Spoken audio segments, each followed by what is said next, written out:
A ver, quién eres rápidamente. tú, de dónde has salido, cuántos títulos has ganado, cuántas noches has pasado mágicas en sitios especiales.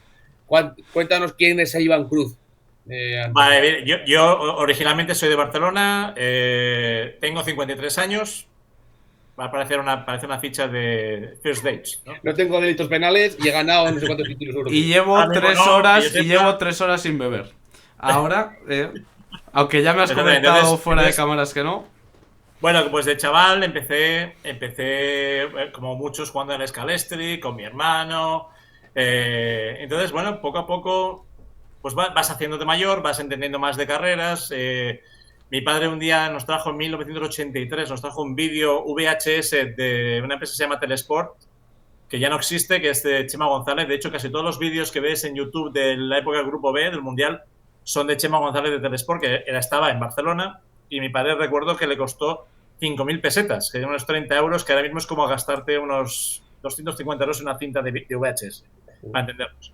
Y era el Rally de Córcega de 1983, y entonces eso en casa generó una pasión por los rallies en particular. Después, a base de conocer gente, compañeros de escuela, etcétera, etcétera, etcétera, empecé a trabajar en el año 86 en la sala de prensa del Rally Costa Brava, que era el Campeonato de Europa en aquel momento.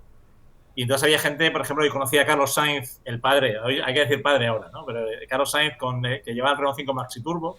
Llegué a sentarme en el asiento del copiloto del Renault 5 Maxi Turbo durante aproximadamente unos 25 segundos. Hablaba con la madre de Carlos, el piloto de Fórmula 1, cuando era novia de Carlos, su padre.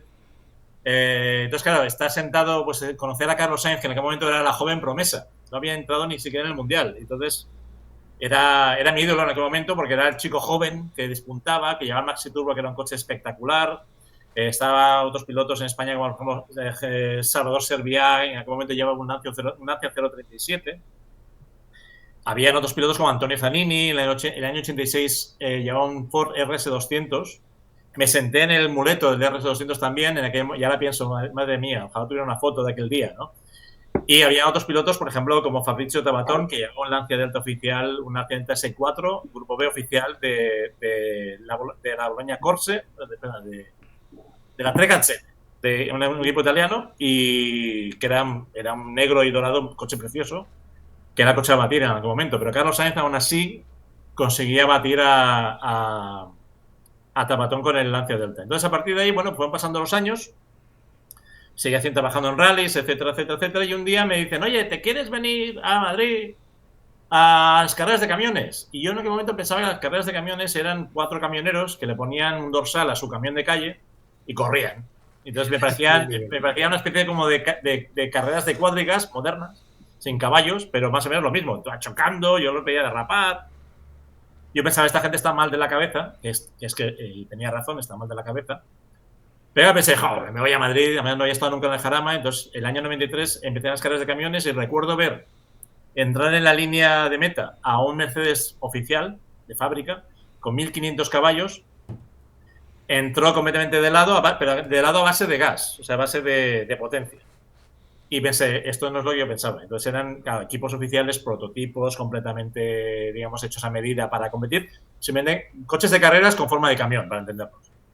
Y me enganché. Entonces, bueno, pues fueron pasando los años. Yo trabajaba, digamos, adjunto de prensa, conocí a mucha gente del Jarama, me hice muy amigo de algunos de ellos, que además, cuando todavía los veo, pues me alegro muchísimo de verlos, grandes profesionales, gente maravillosa. Que el Jarama, lo mejor que tiene el Jarama, aunque la pista es maravillosa, es el personal del Jarama.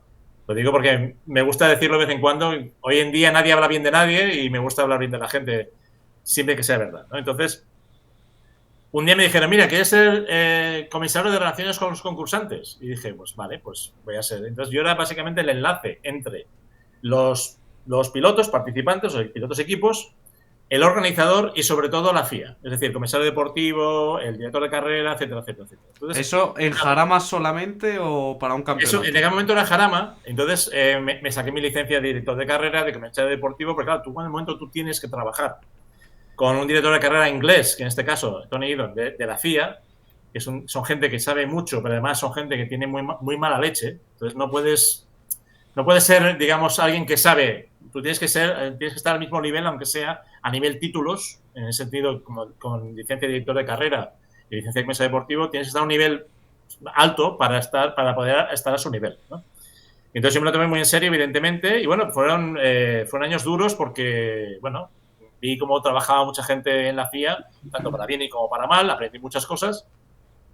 Aprendí mucho sobre reglamentos, sobre cómo se diseñan los reglamentos, el espíritu detrás de las reglas y después, evidentemente también, cómo saltarse los reglamentos. Porque yo veía a la gente que hacía trampas y decía, vale, este tío piensa muy bien, nos ha pillado. Entonces, aprendes mucho. Y un día, el año 2004, el equipo Cepsa del Campeonato Europeo de Camiones necesitaba un team manager. Y Antonio Albacete, a que yo conocía en aquel momento, pues hacía 8 o 9 años, o algo así, en persona, dijo, mira, hay el calvo este, catalán, que habla inglés y sabe de reglamentos. Entonces me llamaron y fui a Madrid, hice una entrevista con Cepsa.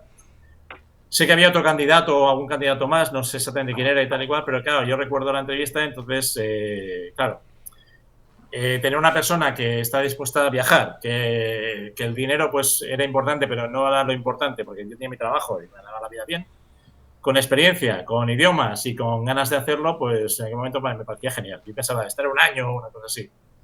Y bueno, me contrataron. A las 2 semanas o la semana siguiente hicimos la presentación del equipo en el Jarama. Y en el segundo año conseguimos ganar el Campeonato de Europa. Y fue la primera vez que ganamos un Campeonato de Europa en camiones en este caso, Antonio Albacete. Y después ya con los años, pues al final estuve con Antonio, bueno, creo que fueron 15 temporadas. Ganamos juntos, creo que, si no me equivoco, creo que un día te voy a tener que contarlas con tranquilidad. Creo que son 123 carreras internacionales. Ganamos 12 campeonatos de España, 3 campeonatos de Europa de pilotos y 3 campeonatos de Europa de equipos. Y la primera carrera de la historia de Rusia, que eso es una cosa que... hay un libro en ruso que salgo en una foto con el trofeo de aquel año y se hizo una serie muy limitada y nunca conseguí una copia, pero hay un libro en ruso que salgo de por ahí.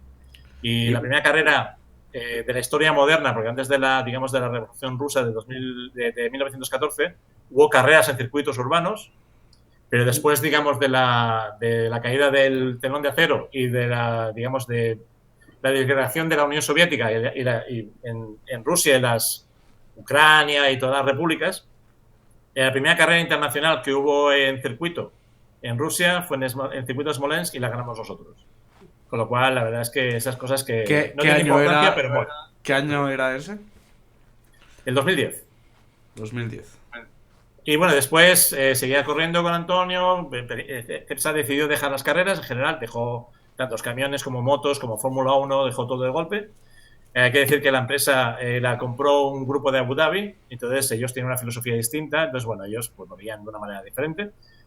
Y nosotros, bueno, evidentemente, aquí tenés el año 2011, es un póster que sale Antonio, sale aquí detrás Uwe Nittel, que era nuestro segundo piloto. Es un pilotazo, es una gran persona y un buen amigo. Y es el año que ganamos el 2011 el campeonato de equipos. Es el póster, digamos, conmemorativo de MAN. Aprovecho.